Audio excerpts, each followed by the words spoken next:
Hey everyone, how are y'all doing? This video is going to be about the 5 different phases of borderline personality disorder. With this video I'm trying to help people who has been asking me about how to deal with someone with BPD. And also for people who have BPD to understand more and more what is going on inside of them. And I can't stress this enough, borderline personality disorder is not a multiple personality disorder. But when you're having a conversation with someone who has BPD, it can feel like you're having a conversation with more than one person. Because one minute they are angry and screaming at you, and the next minute they are crying and sad. Well, to give you some more inside information on how it's possible that a person with BPD has so many mood swings within one conversation, I looked up a lot of information, especially from these 2 books. And I came across this information about a tool that is called Schema Modes, which was created by Dr. Jeffrey Young, who is also the creator of schema therapy. You know, when a person with BPD suffers from a lot of mood swings within a conversation, according to Jeffrey Young, it could be that the person is switching from one mode, one schema mode, to another mode. Now, what are schema modes? Well, you have 5 of them. You have detached protector, abandoned/abused child, angry impulsive child, punitive parent who is in conflict with the child, and you have the healthy adult.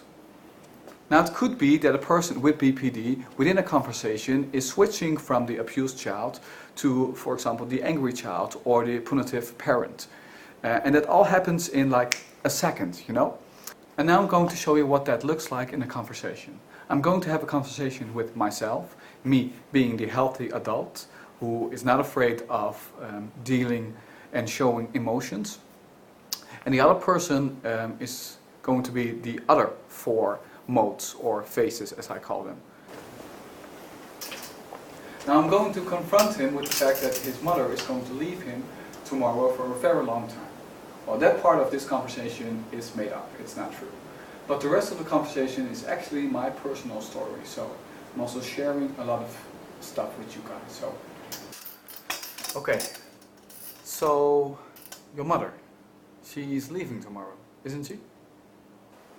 Yeah, yes she is. She finally got that job that she always wanted. How do you feel about it?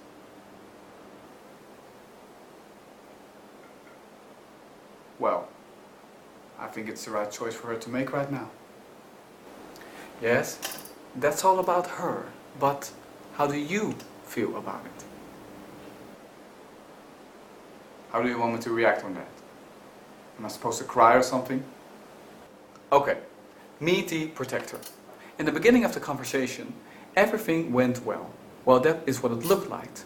But he wasn't answering any of my questions. He was avoiding them. He was talking about something else. He was talking about what it would be like for his mother. But he was not talking about his own emotions. And that is what this mode, phase, or whatever you want to call it, does. It works like a mask. It doesn't want to show any emotions because that is scary. And it wants to stay safe. It wants to stay in control. He's trying to push you away because you're not allowed to see the abandoned child or the angry child or the punitive parent behind that mask. But he can also become very angry, and he's about to get very angry at me because he wants to push me away. So the next question, do you feel that I want you to cry?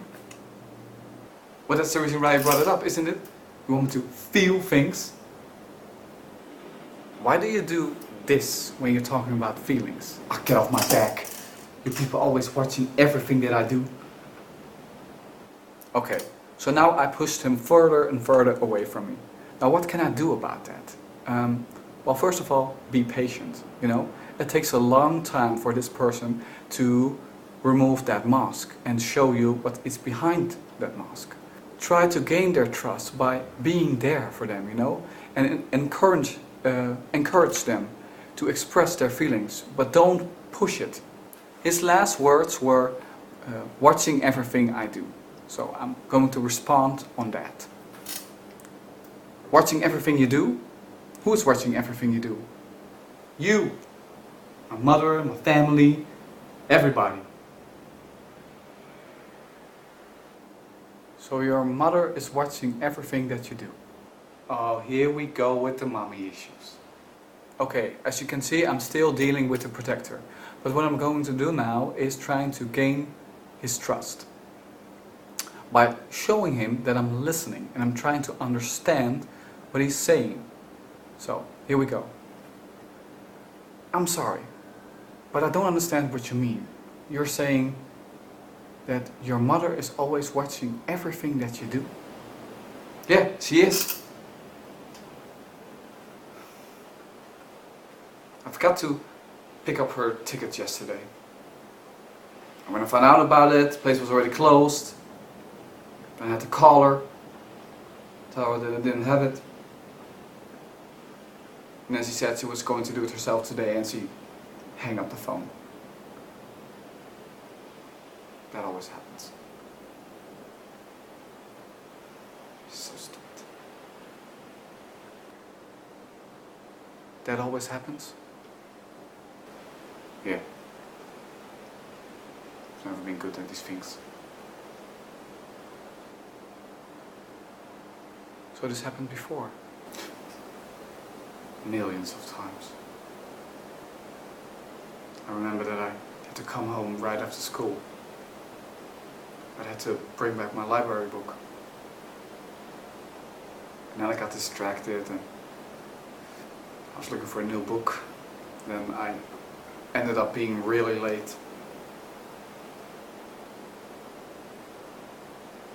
And she was just sitting there, like she always was, drinking, waiting for me to come home. She was furious.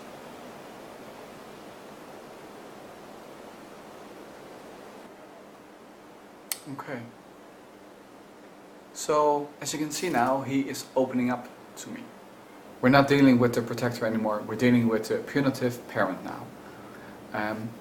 This mode is like a little voice inside his head telling him that he's nothing, he's a failure. And he should be punished for the fact that he is expressing himself, because expressing yourself is for pussies. The child inside of him is not allowed to come out.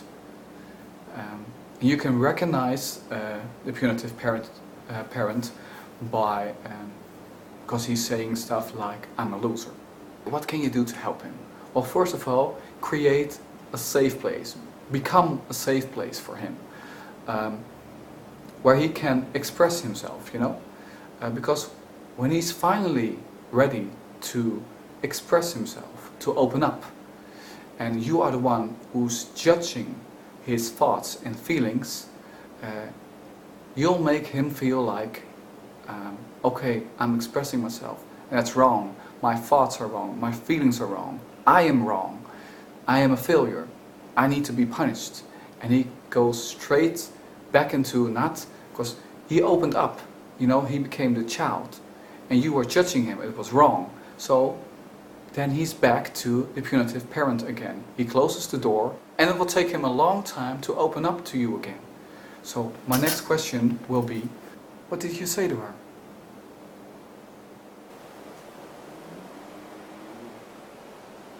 I kept on asking things like how I thought that I would ever become successful, if I couldn't even be on time. Things like that. She kept repeating them over and over and over again. She was drunk, of course.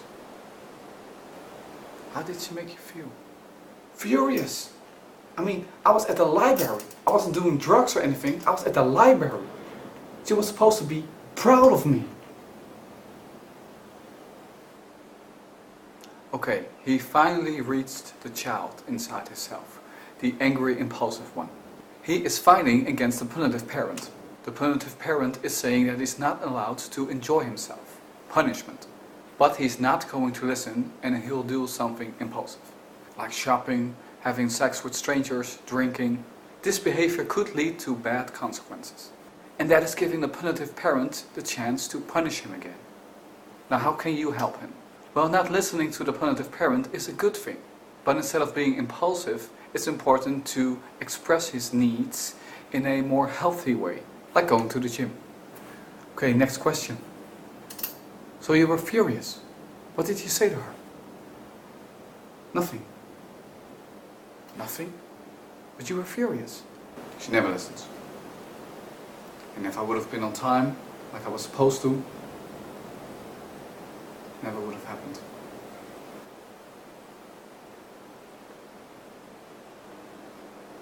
So you did wrong.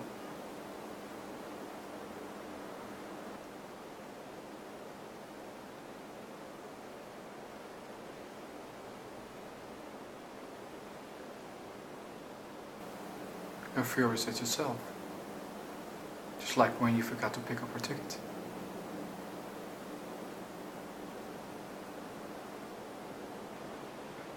You should have listened.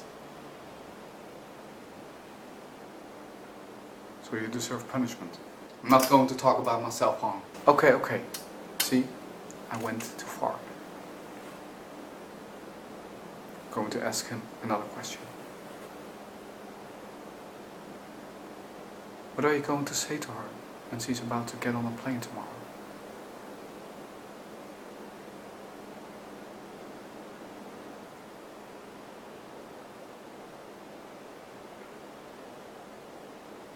I don't know.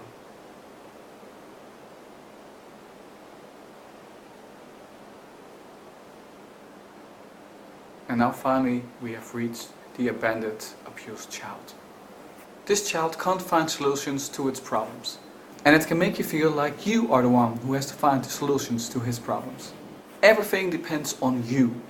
He's thinking very black and white. Like when he calls you and you don't pick up the phone, you don't want to see him anymore.